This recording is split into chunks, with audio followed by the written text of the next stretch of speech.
Assalamualaikum warahmatullahi wabarakatuh. Salam sejahtera buat kita semua. Salam Om Swastiastu, Namo Buddhaya, salam kebajikan. Balik lagi di channel YouTube Afif Safif, pakar bola momentaris sepak bola dengan kebahagiaan. Sebahagia melihat permainan Barcelona di UEFA Champions League ya. Jadi tema kali ini adalah Barcelona membantai Zvezda alias Barcelona membantai Red Star.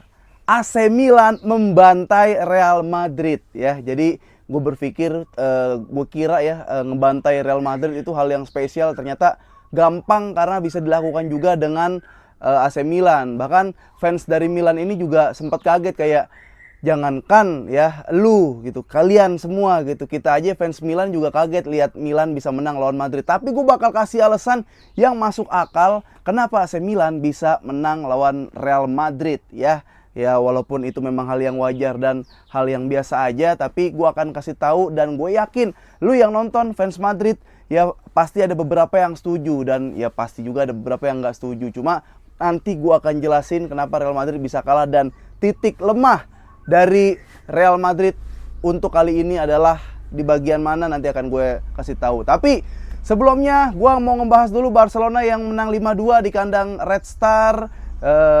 Absen-absen dulu, sapa-sapa dulu dari seluruh Indonesia, dari Sabang sampai Merauke, dari luar Indonesia yang lagi kerja di luar, absen-absen dulu. Semoga semua dalam keadaan sehat walafiat. Yang lagi sakit segera diangkat penyakitnya, yang belum kerja segera mendapatkan pekerjaan, yang lagi kuliah atau sekolah semoga diberikan nilai yang bagus sehingga nanti bakal diterima di universitas dan kantor yang kalian inginkan. Oke? Let's go. Barcelona mencabik-cabik Red Star dengan skor 5-2 bermain di kandang Red Star ya. Gol yang diciptakan oleh Barcelona melalui sontekan dari 2 gol Robert Lewandowski, 1 gol dari Rafinha, gol pembuka dari Inigo Martinez, dan ada gol dari Fermin Lopez yang akhirnya baru lagi menciptakan gol ya setelah sekian lama, atau setelah mungkin gol terakhirnya itu dia di Olimpik ya. Jadi ini sebenarnya kemenangan yang cukup wajar yang dialami oleh Barcelona. Ada perbedaan di situ. Frenkie de Jong langsung bermain sebagai kapten dan Pedri digeser lebih ke depan, yaitu ada di belakang Lewandowski, dan Frenkie de Jong duet dengan Casado. Di sebelah kanan ada Lamine Yamal yang sepertinya lagi bukan harinya. Di sebelah kiri seperti biasa ada Rafinha. Di tengah sebagai striker nomor 9 ada Robert Lewandowski. Di belakang juga ada sedikit perubahan. Ada Jules Koundé di situ dan Gerard Martin langsung bermain sebagai starting line up menggantikan Balde. Dan di tengah ada 2 palang pintu Barcelona yang cukup tangguh. Ada Inigo Martinez dan ada Pau Cubarsí yang mengalami jahitan karena ada sobek di muka. Ada 10 jahitan kabarnya, dan di bawah mistar ada Iñaki Peña karena kita juga masih menunggu menanti-nanti debut dari Szczęsny di Barcelona. Oke? Permainan seperti yang udah gue katakan, bahwa Red Star ini memang di Liga Domestik dia membantai lawan-lawannya. Tapi kali ini Liga Champions dia ketemu dengan hal yang berbeda, yaitu dengan Barcelona. Ya walaupun dia bisa mencetak 2 gol, tapi secara permainan Barcelona mendominasi permainan dan Barcelona mendominasi pertandingan. Ya, kalau kita lihat, kita ulas dulu di babak pertama Barcelona langsung menciptakan gol ya. Berarti Barcelona memang mendominasi Robert Lewandowski. Dan yang menarik dari Barcelona sekarang, Barcelona sudah bisa menciptakan gol melalui set piece, yang mana saat itu beberapa tahun belakangan ini sangat jarang dilakukan. Jadi buat kalian yang lagi seneng banget sama permainan Barcelona, kenapa sekarang semua bisa mencetak gol? Karena sistemnya udah kebentuk.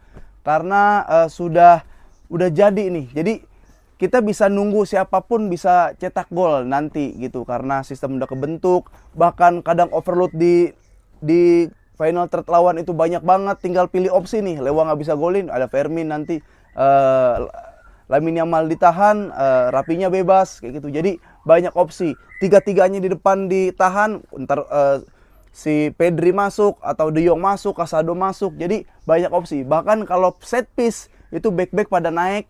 Dan gol pertama terbukti itu adalah, gue rasa itu bukan kesengajaan, tapi memang udah dilatih sama Barcelona. Jadi karena sistem udah kebentuk, permainan sudah mateng, dan chemistry udah saling terjalin satu sama lain. Bahkan bukan cuma chemistry, ada improvisasinya, improvementnya itu juga udah canggih. Jadi gue seneng ngelihat Barcelona yang sekarang, mudah-mudahan konsisten, karena nanti padat juga ya di bulan November ini ketemu Sociedad dan lain-lain. Nanti kita akan bahas lagi. Di babak kedua Barcelona sesuai dengan apa yang kita harapkan. Barcelona ketika udah unggul tapi Hansi Flick masih terus menggempur. Kadang memang ada saatnya dia ngerem, ngedelay, tapi ada saatnya juga digas terus. Jadi Hansi Flick juga yang mengatakan bahwa di Liga Champions dengan format yang sekarang ini memang kita harus ya tidak boleh kalah dalam game per game. Jadi menang. Yang gue suka dari Hansi Flick, dia adalah orang yang tidak memikirkan kekalahan. Ya, apa yang terjadi karena dengan starting line up gitu. Karena kalau sebelumnya Xavi gitu, ngelihat line up-nya itu kayak emang nih mau kalah gitu, bukan mau menang. Ada Sergio Roberto main lagi, ada ya Roberto dimainin yang udah beberapa kali blunder, kayak nggak ngebaca, nggak reading the game gitu, nggak ngelihat match sebelumnya, nggak ngelihat highlight, nggak dievaluasi gitu. Tapi Hansi Flick ya, dia tidak memikirkan bagaimana caranya untuk kalah. Dia menang. Udah gol banyak gempur. Nah, seperti itu. Di babak kedua, Hansi Flick memasukkan beberapa pemain. Di antaranya ada Fermin Lopez, Sergi Dominguez masuk menggantikan Kubarsi. Lalu ada Dani Olmo ganti Pedri. Pau Victor main ganti Lewandowski, Gavi ganti De Jong. Jadi ada 6 pemain yang langsung dimasukkan. Ansu Fati belum lagi mendapat kesempatan bermain. Dan ya yang seperti pada umumnya Olmo bermain kelas, tapi emang udah agak ngerem gitu. Emang udah narik. Gue pikir bakal narik Yamal. Nah, di salah satu hal yang gue nggak setuju untuk pertandingan kali ini adalah Hansi Flick tidak narik Yamal. Karena kalau udah sampai 85 atau 75 dah, 80 udah menang tapi dia masih apes, udah istirahatin aja gitu. Daripada kenapa-napa, daripada dia cedera, mendingan ditarik aja Yamal. Ganti siapa kek pemain-pemain yang lagi siap banget, Pablo Tor kayak dimainin. Itu doang salah satu keputusan dari Hansi Flick yang gue nggak setuju. Mungkin dia memberikan kesempatan yang lebih buat Lamine Yamal yang gregetan gitu, kayak wah gue belum asis, gue belum cetak gol, gue harusnya seperti ini setiap match gitu. Jadi memberikan kesempatan, tapi harusnya sih menurut gue kalau udah seapes itu, lagi bukan harinya, kita kan udah ngeliat juga, jadi ganti aja lah. Karena ini pemain muda, resiko sakit, cedera, bukan cuma Barcelona yang rugi, sepak bola rugi kalau Lamine Yamal cedera gitu. Karena ini bintang yang berbeda nih, bakal jadi sesuatu yang luar biasa lah, bisa jadi mega bintang. Itu kita review. Nah, kebobolan Barcelona ini seperti yang gue bilang, kita sekarang bukan total football, kita bukan tiki taka, kita bukan high press, kita bukan gegen pressing, tapi kita high risk football. Ya, bola di mana? Kita di depan bola di press gitu kan. Ketika mundur kita bertahan, itu garisnya tinggi banget, merangkap offset. Jadi segini nih Barcelona nih ya. Dia nggak middle tapi up banget ya, high banget. Yang ngepres juga high. Jadi risiko kebobolannya juga sangat tinggi, tapi risiko dapat bola, risiko ngerebut bolanya juga sangat tinggi. Jadi ini berjudi ya, high risk football ya. Football yang penuh risiko, sepak bola penuh risiko, sepak bola penuh perjudian ada di Barcelona. Makanya pasti seru nonton Barcelona. Lawan siapapun pasti seru. Lawan Red Star yang gue udah tahu bakal bakal low block dalam, pasti tetap seru. Gimana cara ngebongkarnya, gimana cara ngepressing biar ditekan, lagi build up kita tekan, itu yang terjadi. Nah, gol yang tercipta, gol yang pertama itu memang awareness defense dari Gerard Martin. Kalau gue bilang salah siapa? Salah Gerard Martin. Kenapa?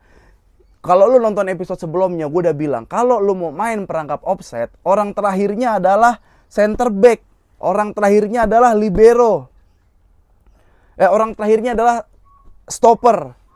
Jadi stopper di situ adalah si Inigo Martinez. Kubarsi harus selalu ada di depan Inigo Martinez. Inigo Martinez harus menjadi orang terakhir. Nggak ada lagi orang terakhir di belakang Inigo Martinez kecuali situasi darurat. Jadi pemain yang tugasnya untuk mengangkat atau mengclue untuk offside itu ada Inigo Martinez. Kesalahan Barcelona ini karena sebenarnya minor sih kesalahannya, cuma harus emang aware banget terhadap defensif. Gerard Martin menjadi orang yang paling terakhir.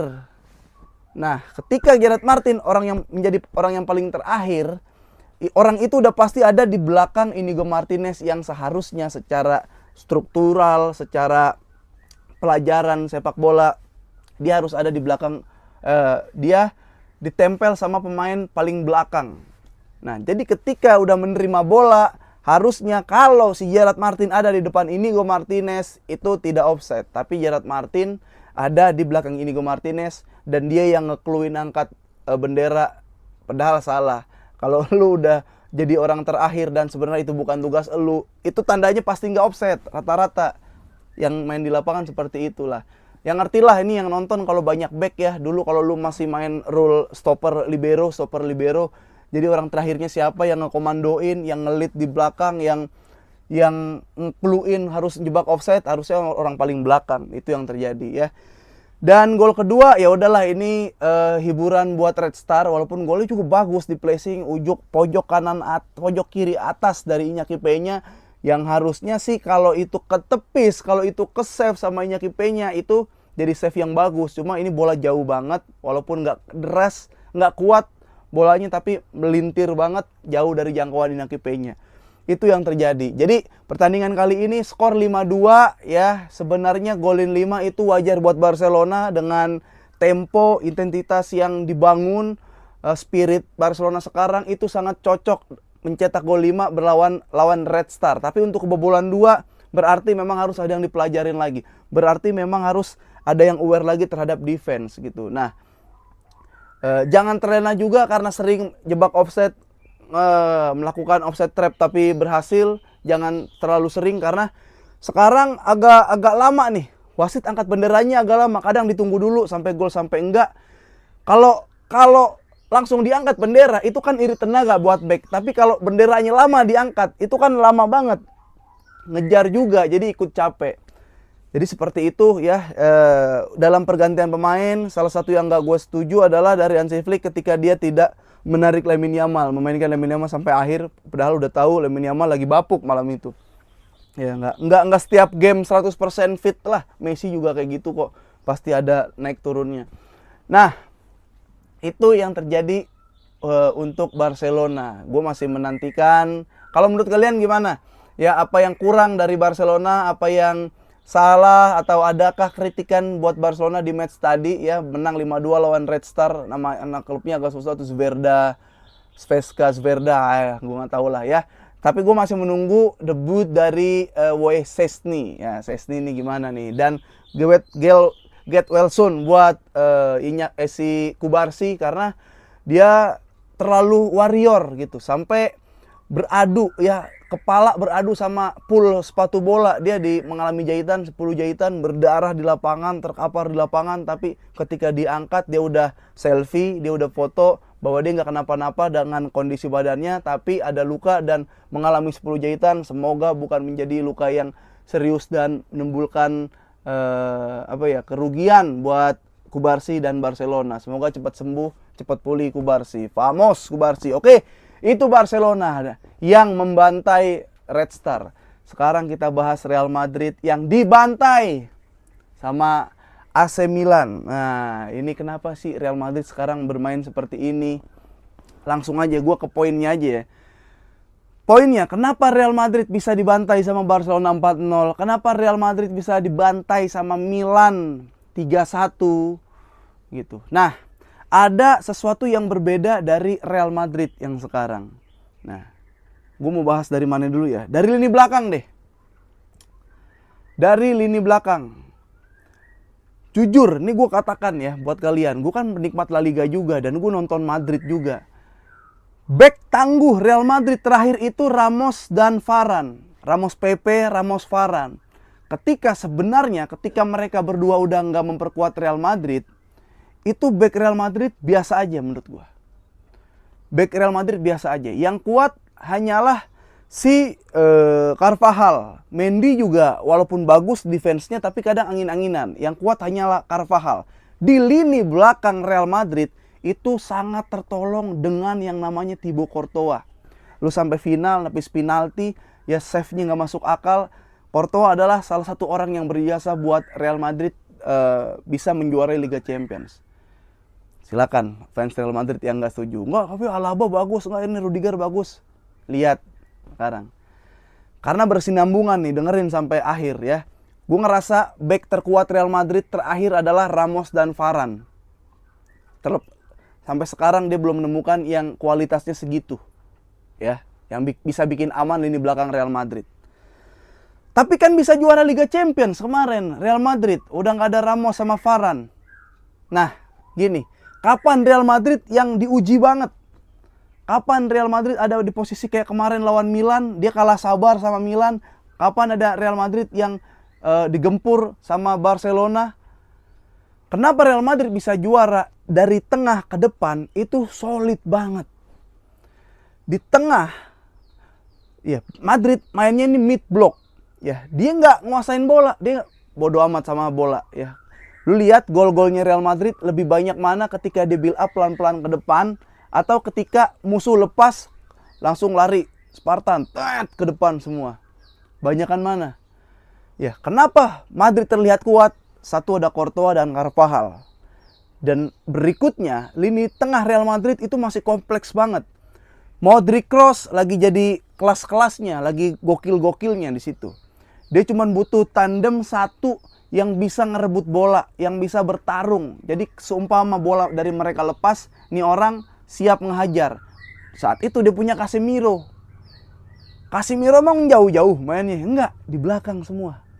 Bahkan sampai Casemiro lepas, Toni Kroosnya yang di belakang. Tapi Madrid jadi jarang kebobolan. Ya bener. Kenapa? Karena dia mid block mainnya. Dia nunggu lawan lepas bola, dia biarin bola lawan megang bola, ketika lepas udah siap tuh Vini, Bellingham udah ngejar, Rodrigo udah gacor gitu. Itu yang terjadi. Jadi mid blocknya Real Madrid itu sangat sulit ditembus. Kenapa? Karena sebelum lu ngelewatin back lu yang Rudiger sama Alaba atau Militao, lu harus ketemu dulu Tchouaméni, lu harus ketemu dulu Camavinga, lu harus ketemu dulu Kroos, lu harus ketemu dulu Modric. Di situ. Jadi ada dua rangkem. Itu. Dan Madrid bermain mid block. Dulu sebelum ada Kylian Mbappe, lu lihat dong template-nya gimana sih? Madrid dalam, main dalam. Toni Kroos dapat bola, tendang ke Vini, gocek-gocek, Benzema selesai, gol. Itu yang terjadi sama Madrid. Musuh makin nafsu. Madrid golin duluan, kebuka mainnya. Makin ngaco, Madrid menang lagi. Seperti itu. Walaupun memang ketika Madrid ketinggalan saat comeback, itu kan gempurannya oke. Tapi nggak seperti Madrid yang sekarang. Yang tengahnya bingung, nggak ada yang mendelay bola. Dulu ada Kroos, ada Modric, ada yang delay bola, ada yang control the game, ada yang scanning dulu. Ada yang memperlambat jalur bola di situ, ada yang langsung build up sampai ke depan, ada yang punya killer pass. Sekarang kan nggak ada. Udah sekarang nggak ada, megang bola, maju semua. Tchouaméni di mana, Valverde di mana, Camavinga di mana, Modric udah nggak kuat, udah tua. Ya, lu langsung ketemu sama back, injek Lucas Vazquez. Lu langsung ketemu sama Rudiger, diajak lari sama Leao. Lu langsung ketemu sama Rapinya, geledak si Lucas Vazquez. Itu ya, ini nyambung nih. Terlebih di depan. Kemarin ketika belum ada Lionel Messi, ketika belum ada Kylian Mbappe, Bellingham kan di tengah. Ya, main kadang 4-4-2, tetap Bellingham tengah, atau 4-3-3, Bellinghamnya kan dia agak narrow begini. Bellingham tetap di tengah, Rodrigo, Vini gitu. Rodrigo, Vini, dia bukan orang yang passing kan, bukan short pass tipenya. Dia mundur ke belakang, mid block. Ini garis Madrid di sini. Bola lepas Dortmund, gol. Bola lepas ngat ke press, gol. Bola lepas ngat press, gol. Bellingham naik masih bebas rule-nya. Sekarang Bellingham di sayap, suruh lari ujung ke ujung. Sekarang Bellingham di kiri, udah lari ujung ke ujung. Apalagi datang Mbappe. Yang harus kalian tahu bahwa Mbappe ini lebih sering main dari pinggir, dari wide. Yang jelas dia flank, yang jelas dia sayap. Ditaruh di nomor 9, offset. Ditaruh di nomor 9, nggak bisa jadi Lewandowski, nggak bisa jadi Haaland. ditaruh di nomor 7, ditaruh di nomor flank, meliuk-liuk dia. Ada Vini di situ kok, ada Rodrigo di kanan. Jadi itu yang membuat Madrid sekarang, pasti fans Madrid kaget kok dalam 2 pekan langsung kayak abis dibantai 4-0, abis itu kalah 3-1 gitu. Karena lawan Madrid juga sabar. Terlebih titik terlemah dari Real Madrid adalah Lucas Vazquez. Ini fans Madrid silakan kalau mau ngedebat gua. Vazquez pemain yang sangat-sangat B aja. Sangat B aja. Dia beruntung ada di Real Madrid. Salah satu pemain yang aura kebintangannya nggak keluar di Real Madrid, Vazquez. Ya, biasanya kan Madrid pemain yang B aja ketika ditaruh di Madrid keluar aura bintangnya. Apalagi pemain bintang ditaruh di Madrid makin keluar auranya. Vazquez B aja. Lu bayangin gak sih? Ya. Kalau emang Vazquez bagus di Madrid, ya dia minimal bisa gonta-ganti si Carvajal lah. Nggak bisa, Carvajal pilihan utama. Di timnas, siapa itu? Masuk Jesus Navas dulu sebelah kanan. Jesus Navas udah agak tua, Carvajal masuk. Bahkan di bawahnya Carvajal bukan Lucas Vazquez, di bawahnya Carvajal itu masih ada Llorente, di bawahnya Carvajal masih ada Oscar Mingueza. Sebelum mereka di bawahnya Carvajal itu headnya sama si Azpilicueta. Di mana Lucas Vazquez kalau emang jago itu ketemu pelatih netral kepake. Jadi titik lemah dari Real Madrid ada di Lucas Vazquez. Lihat aja golnya Barcelona, lihat aja Leao kayak seneng, lari sambil ketawa gimana Leao. Itu yang beda Madrid dengan sekarang. Dia membeli Mbappe, gue ngerasa ketika udah compact banget, lu udah bisa juara Liga Champions dengan Bellingham, walaupun saat itu memang ada cross. Lu main middle nih. Jadi perbedaan Madrid sekarang adalah ketika sebelum ada Mbappe dan masih ada cross, dia main low block, mid block, main di tengah, nunggu kesalahan lawan, lari. Ya, ada cross jadi metronom, dia bisa delay, bisa ngatur, bisa control the game. Selesai. Strikernya walaupun gak ada Bellingham tapi punya insting cetak gol. Sekarang nguasain bola, ya. Tchouaméni habis salah passing, senyum doang, gak ngerebut lagi. Camavinga, dia kan bukan playmaker. Dia midfield, defend midfield. Ya kan, tukang gaprak orang, ngambil bola jago. Itu yang terjadi buat Real Madrid. Coba ya, kalau kalian fans Madrid, ya kalau setuju kalian komen, kalau enggak juga nggak apa-apa kalian komen. Itu yang membuat gua, karena gua kan merhatiin juga klub-klub La Liga, Barcelona, Madrid, Atletico yang baru menang lawan klub haram Paris Saint-Germain, Bilbao kayak gimana, Sociedad mainnya kayak gimana. Oke, pas Spanyol menang itu gue seneng banget. Gitu ya. Jadi teman-teman, terima kasih yang udah selalu nonton Pakar Bola, Karbol Mania. Tadi di Twitter, di X ya, gue udah nanya itu, kalau gue di antara di X nih ada Barca Staff, ada Barca Bandidos, ada Al About La Masia, ada Afif Gavi. Siapa yang kalian pengen denger atau nanti gue panggil ke YouTube gue? Yang jelas bukan di sini, nanti akan ada studio di antara akun-akun fanbase dari Barcelona. Siapa yang pengen kalian denger? Oke, gitu aja dulu. Sampai ketemu lagi di episode-episode selanjutnya. Famos, selamat kemenangan buat culers-culers seluruh Indonesia. Sehat-sehat selalu. Buat fans Madrid, semangat. Semoga Madrid bisa menjadi Madrid lagi. Oke, assalamualaikum warahmatullahi wabarakatuh.